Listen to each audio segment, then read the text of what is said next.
These stadiums cost millions, some even billions, and they're just not worth it. From bad sightlines and awful acoustics to massive hype that led nowhere, these are the most overrated stadiums of all time. They were supposed to be iconic, but fans, players, and even architects now say otherwise. Let's expose the stadiums that simply didn't deliver. Let's start with one of the most controversial stadium projects in recent memory, Tottenham Hotspur Stadium in London.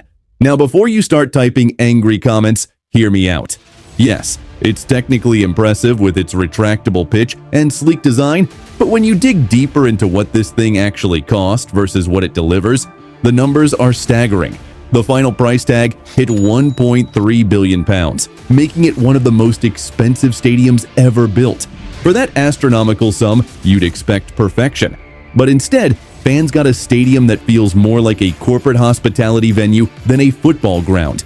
The atmosphere at Tottenham's new home has been consistently criticized by supporters and visiting fans alike. The steep pricing has priced out many longtime supporters, creating a sanitized environment that lacks the raw passion that made White Hart Lane legendary. When your 62,000-seat stadium regularly sounds quieter than grounds half its size, you fundamentally failed at the most important job of any football venue, creating an intimidating home advantage. But Tottenham's issues pale in comparison to the disaster that is Soldier Field in Chicago. When the Bears decided to renovate their historic stadium in 2003, they managed to achieve something truly remarkable. They made one of the most iconic venues in American sports significantly worse. The renovation cost $365 million and somehow reduced capacity while creating some of the worst sightlines in professional football. The new Soldier Field looks like a spaceship crashed into a Roman Colosseum, and not in a good way. The architectural mismatch between the historic colonnade and the modern upper deck is jarring, but the real crime is how they butchered the fan experience. Seats in the upper deck are so far from the action that fans need binoculars to see players' numbers. The narrow concourses create bottlenecks that make getting food or using the bathroom a nightmare. For nearly $400 million, Chicago got a stadium that feels smaller, looks worse, and provides a more uncomfortable experience than what they had before. Speaking of architectural disasters, we need to talk about the Olympic Stadium in London, now home to West Ham United. This venue perfectly demonstrates how designing a stadium for one purpose and then trying to adapt it for another can create a soulless monstrosity. Originally built for the 2012 Olympics at a cost of £700 million, the conversion to a football stadium added another $272 million to the price tag. The result is a venue that fails spectacularly at being a proper football ground. The running track that remains around the pitch creates an enormous gap between fans and players, killing any hope of an intimidating atmosphere. West Ham supporters often joke that they need a telescope to see the action, and visiting fans regularly comment on how quiet and lifeless the stadium feels despite its 66,000 capacity. When your stadium regularly gets outsung by away fans bringing fewer than 3,000 supporters, you know something has gone terribly wrong.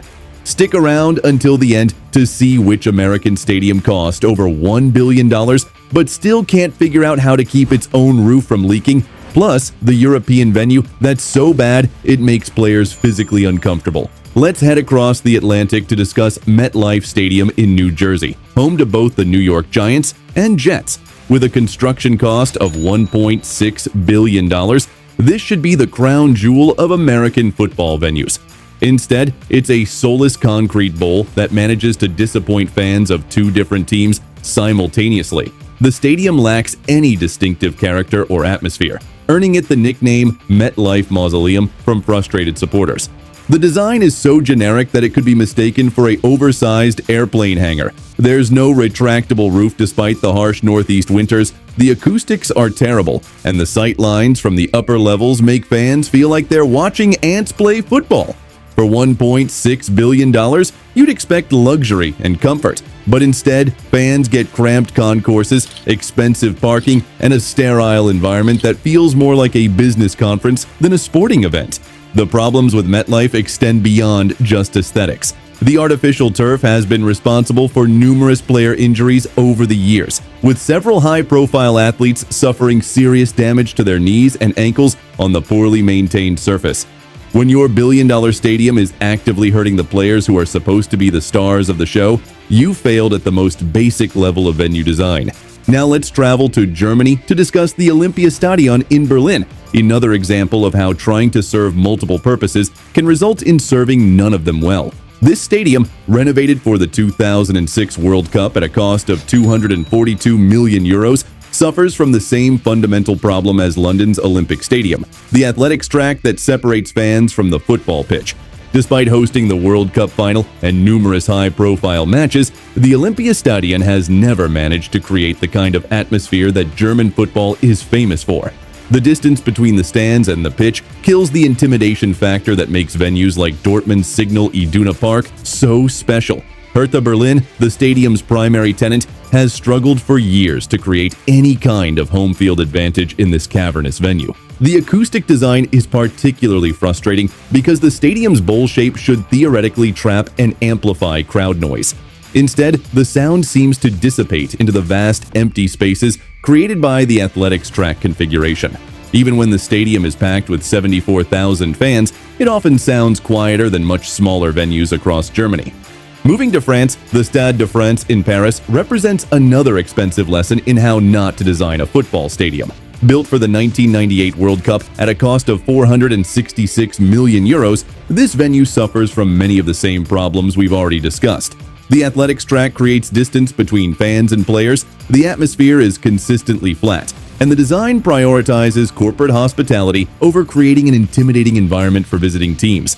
What makes the Stade de France particularly frustrating is that France had the opportunity to learn from other countries' mistakes, yet they made many of the same errors. The stadium feels more like a corporate event space than a football ground, with premium seating and hospitality areas taking precedence over creating an authentic supporter experience. When your national stadium regularly gets criticized for lack of atmosphere during international matches, you know the design has fundamental flaws. The final entry on our list of overrated stadiums is the most expensive of all, SoFi Stadium in Los Angeles, home to the Rams and Chargers. With a mind-boggling construction cost of $5.5 billion, this venue should be perfection incarnate. Instead, it's a monument to excess that prioritizes flash over function. The stadium's most famous feature, its massive video board, actually creates problems by blocking sightlines for some seats that cost hundreds of dollars.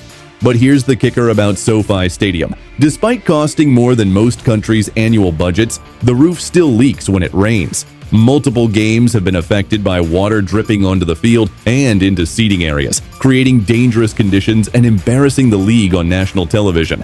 When your $5.5 billion stadium can't perform the basic function of keeping water out, you've achieved a level of failure that's almost impressive in its incompetence. If you made it to the end of the video, share your thoughts on these stadiums in the comments. If you enjoyed the video, click here to explore 5 stadiums in the most unbelievable locations. See you there in a second.